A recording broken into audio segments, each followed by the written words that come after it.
Sasa leo nataka nionyeshe kwa mimi ni noma. Yaani mimi kipindi enzi ya ujana wangu nilikuwa naimba. Huyo Mondi mwenyewe haoni ndani. Mbona kuna baadhi ya nyimbo nimewahi kumwandikia Mondi, kama sikiliza hizo ngoma sasa nikupigie. Ya yo yo ya yo. Bado hapo sijaanza. Twende kazi.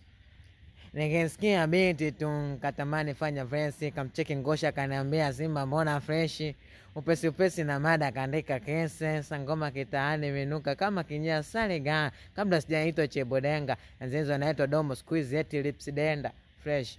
Baba Tifo menede baba Nilana, nasikia naitwa Baba Dule. Kuna mambo mitani. Mimi nilikuwa naimba. Wasanii wenu wengi yani waandikia ngoma mimi. Ile kuchikucha chanogani mimi huyo. Mimi naambia vitoto vya 2000 mje kwangu, nyie hamtaki. Shauri yenu, mnakufa na njaa kenge nyie. Na atadamba.